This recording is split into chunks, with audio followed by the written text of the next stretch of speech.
Hi there, Janet Fritz here for Galaxy Girl Creations. Welcome to my channel. Welcome to our first official day for posting on Kit Conspiracy, and I'll tell you about that a little bit in a moment, but I'm also doing a mixed media mayhem layout today, which called for watercolor, doodling, and puffy paint. And I am going to start out with these two photos of my son from way back, 2007, and I'm going to cut them down to 4x4s and use those in my layout. So, Kit Conspiracy is a series that MK and I have been doing together for a couple years now. We do this every fall and every spring, usually November and April, I believe. Sometimes we do it a smaller one throughout in the middle of the year. But it basically, we kit up some of our papers that we have in our collections that are the same, and then we use them for a week and do as many layouts as we can, and then we move on to a new collection or a new set of products for the next week. We do it for an entire month, so there's 4 different collections that we try to bust. We no longer have a big stash of stuff that is similar, so we had to go with purchasing new collections, and so this is 49 in Markets Nature Study, which I have fallen in love with. It is an amazing collection. So if you want to know what products we chose, because we did not choose the entire line, it's huge. We chose a subset of it. You can go back on Wednesday of this week. I shared my kit and she shared her kit. They should be pretty much identical.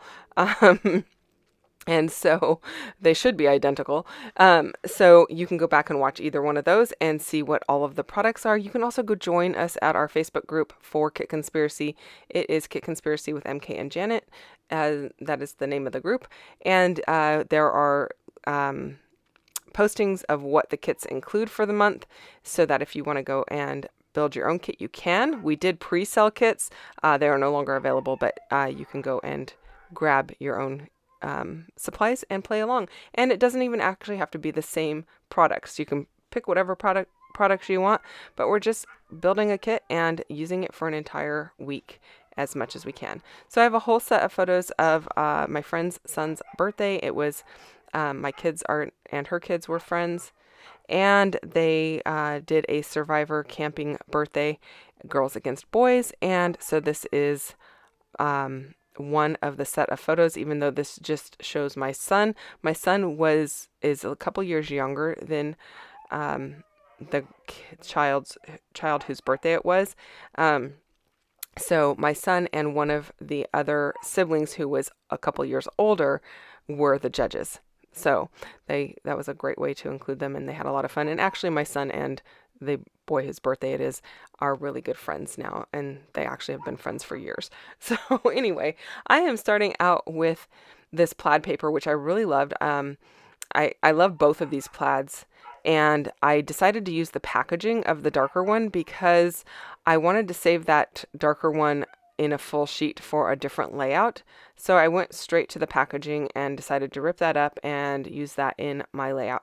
I also chose to use the frames out of the embellishment set that we are using for this kit, and I really liked the blue. I decided to use both blue. I was considering doing a blue and a green, and then I was like, no, they both need to be blue.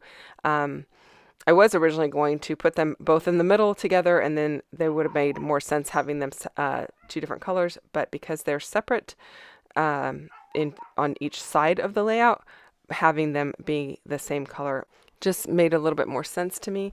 So our mixed media mayhem recipe involved doodling and watercolor. So I am doodling with watercolor. I know that sounds weird, but I didn't have a really good stamp that was easily accessible that did like a pine needle, or I don't actually even know if it's not pine needle, redwood sprigs. I don't know. So this type of leaf. So I am just doodling them myself, and I'm just using my Gonzai Tumby watercolors, and I'm sure I'm butchering the name of those, but I am using those to go ahead and doodle this out. And then I do have a stamp set that I'm going to use for some different leaves to go right over the top. So you're going to see that happening. So my watercolor and my doodling is accounted for. I just have to add puffy paint, and the closest thing that I have in my stash to puffy paint is Nuvo drops. So I'm going to add those at the very end and call it good because I don't have anything else that can really take that place. I don't have like, I don't, I don't even know. I don't even know what kind of puffy paint I would be using, but the only thing I can think of is like puffy paint I would use on a fabric, and I don't have any of that. So hopefully Nuvo Drops works, and the creator of the recipe is good with that. So if you are somebody who enjoys mixed media and want to find out more about Mixed Media Mayhem, we have a Facebook group for that as well, Mixed Media Mayhem hyphen scrapbooking. And you can go and check out that and play along. You go to the album section. There will be a recipe for each Friday or an inspiration piece. So we kind of change it up. You can use one or the other. We use both, and you can choose to play along with whichever you prefer. There's only one option on Friday. That made it sound like there was two choices. So there's one choice on each Friday, and play along with whichever ones you like. And you can go and post in the Mixed Media Mayhem scrapbooking group and check it out there. And if you do choose to play along, we'd love for you to post it in the group, and you can post your final layout in the album, and that way everybody can go and check that out as well. I am terrible about remembering to do that myself. I do post in the group, but I forget to put it in the album, so I need to go back and put my prior ones in albums and remember to do that with this one when it releases. Anyway, this is a stamp from Stampin' Up, and it is just a leaf out of a floral stamp set. I don't actually have the name in front of me, and I'm just stamping randomly. I'm using my watercolor to stamp with, so more watercolor going down. I just am using some water and putting it onto my acrylic block, and then dipping my stamp into it and picking up the watercolor. As it gets lighter and lighter, I just add a little bit more pigment and a little bit more water to my acrylic block so that I can pick it up. I don't know if that's a technique that you have tried before, but it works really well. So if you don't have the color of ink that you're looking for, or you want something that's a little less than perfect, because this is definitely a less than perfect type of technique, you should give it a try. And now I've got a couple other stamps out of random floral sets. I think one is from Hobby Lobby, and I don't remember where the other one is from, but I am just going to go ahead and stamp those down, giving some different types of foliage, and I really like the way that that's looking. I am going to actually do some black outline stamps as well that are different kinds of foliage, just to give some more definition, and I really like the way that it comes out right over the top of this green. And it may look like a kind of like a hot mess right now, but once I get the papers down, I really like the way that it comes out. I think it looks really different, and it makes me happy. So as long as it makes me happy, I guess that's what we're going for. I am also going to add a little bit of splatter from my watercolor to just give that stark white in the middle a little bit of splatter, and so it kind of like draws your eye across maybe. And here is where I come in with my black archival ink and yet another stamp from one of the other, I think this is from a Stampin' Up set as well. I will try to remember to put the names of these stamps down below, but they're really just random foliage stamps out of floral packages. It's not like a particular stamp set that is just foliage. It's a floral set that just had a couple of pieces in it. So I will try to remember to put those down below. And they're probably pretty old, because I don't think well, I haven't bought anything from Stampin' Up for a while, so I know they're pretty old. Okay, so now I am using my Black Soot Distress ink, and I am inking up all of my papers. I really like the way that this is looking. I like the definition that the black is giving to the papers, so it's making those kind of pop off the page as well. So I'm gonna just give it a really good coating, because I really want the depth of the black. Sometimes I go in kind of light and just want more of a charcoal kind of a color. In this case, I went in more heavy, and so I went over it multiple times. I have re-inked my black set, so it does come out a bit darker than it used to, which is good. Makes me happy. Now I am going in with some Distress Oxide ink. I think, yeah, Speckled Egg. I was going to say, I think this is Speckled Egg. With Speckled Egg Distress Oxide ink. And I just splattered some of that across. And I think I went in with some Ancient from Dina Wakley Media Gloss. That was the second color you saw me sprinkle on there that I didn't show you the bottle of. You can see it to the upper right hand corner of the screen there. And it's kind of like a goldish brown, kind of maybe bronze, I guess, would be the closest way to describe it.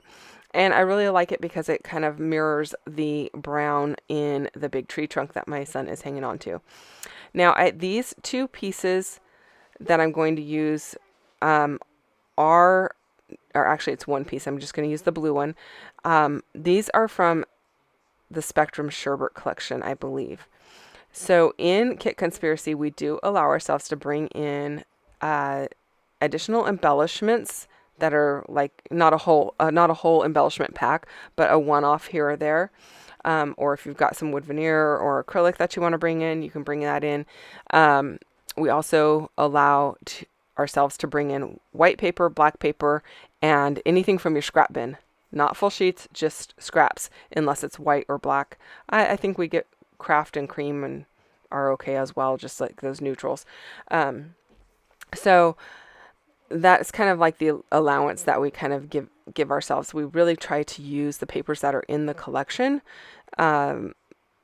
which I know it doesn't look like I'm using a lot of the papers here, but this is only day 2, you guys, and I have a whole bunch of photos to use. I know I'm going to be doing at least 1, probably 2 double pagers, so I need to save some paper for that, because it's going to take more than 2 sheets of paper because I don't have 2 of any sheet.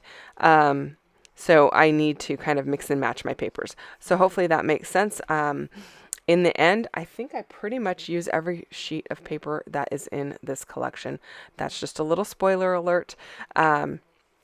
So the striped piece here, I really like these diagonal stripes. I think they bring in a lot of depth and just kind of draw your eye to the different areas.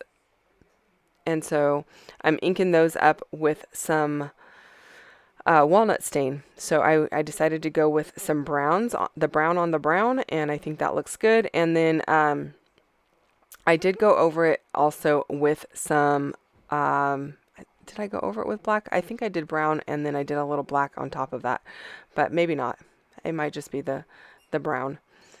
I can tell here because the dauber in my hand is the walnut stain dauber. The black one is sitting to the left hand side there, so maybe I didn't do the black. Sometimes I will go over something with just a tad bit of black on the edge to even give it more depth, but I get more of the color saturation of the brown more in the paper, like into the, not the center of the paper, but more on the edge of the paper.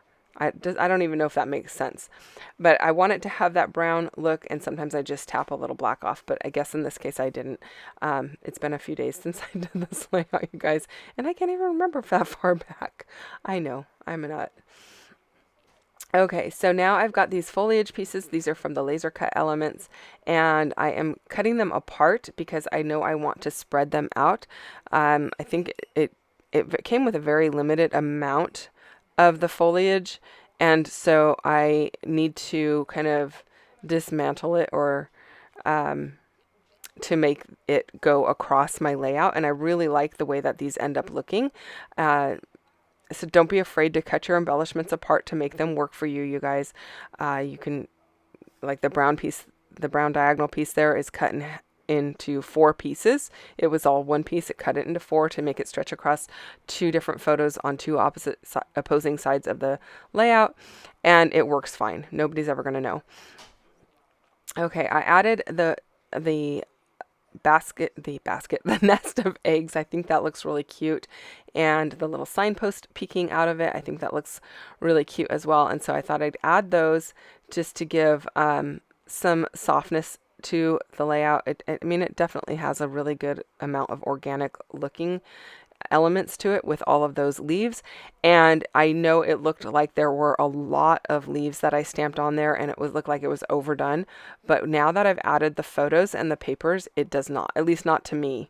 So hopefully it doesn't to you. If you, hopefully you like that. And I don't think it looks like I did way too much stamping. And then I think that the splattering just kind of tied everything together because the splattering is also over the top of the patterned paper.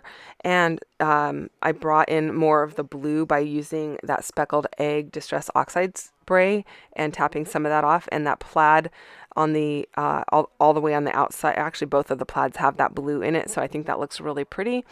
And my son's wearing blue, so it kind of picks up on that as well.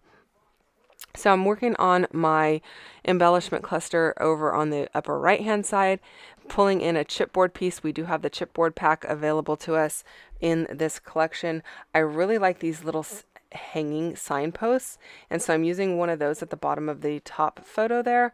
I think it looks super cute. I am kind of building my layout a little bit weird today. I normally would start at the bottom and start attaching stuff to the bottom, but in this case I am attaching stuff and building from the top down. So I started with like the photo and the frame, and I'm building all the things that go right under it before I put it down. And that is mostly because I don't want to have my photo up too high on my layout and then not have enough room for the things that I want up at the top. So sometimes this just works better for me. I don't know if you're that kind of a scrapbooker, if you are a work from the bottom up strictly kind of a person. That's totally okay. Do whatever works for you. I'm curious to know though, how many of you guys actually scrapbook this way when you work from the top down sometimes? Drop a note in the comments and let me know, because I'm super curious about that, or if I'm just kind of like a weirdo. I don't know. So it does seem to be working good for me. Also, when I have a collection that I'm kind of limited in using, I tend to start out kind of sparse with what I'm using because I don't want to use too much of it and not have enough for the last layouts. And that is definitely not the case here. I just don't have a lot of options. You can see the laser cut elements to the left hand side there. There's 2 sprigs of the green, and that is all that's in there. And then I think there were 2 of this other foliage that has the little flowers on it, and that was it. Aside from a couple of bare branches. So I am not trying to be stingy with my product. I just don't have as much available to me because we limited what we were putting in the kit. I think we did find when we used the Spectrum Sherbet collection, we had huge kits available to us, and we ended up using them in for multiple go-arounds, you guys. We ended up doing our own little, like, another kit conspiracy in February, and we ended up using Spectrum Sherbet as much as we could, and I still have Spectrum Sherbet available because my kit was huge, you guys. So we have learned to kind of limit ourselves in how much we put in these kits because we really only have this 1 week dedicated to using them. Now, that doesn't mean I can't use it later. It just means I'm trying to use as much of it in a week. Not so that I can just use all the product that I can, but so that I can get as much documented as I can. It's not a competition on who can use the most products and not have as much left over. It is more about telling the stories and getting the photos in my album. And you're going to see I'm doing a couple of double pages, which I don't do all the time. I do them periodically, but when I do Kit Conspiracy, I tend to choose a lot of photos from one event that I want to document, and so I need my kit to last through those photos. Hopefully that explained everything, you guys. If you have any questions or comments, you can leave those down below, and I will get back to you as quickly as I can. Thank you so much for spending time with me today. Check the link down below for MK's channel. You can go and check out what she's doing. for Kit Conspiracy and Mixed Media Mayhem. And then don't forget to check out the Mixed Media Mayhem group or the Kit Conspiracy Facebook group. I will see you guys again on Sunday with another video, probably tomorrow because I have a bonus video, I think, for Saturday as well. And I will see you guys again then. Bye-bye.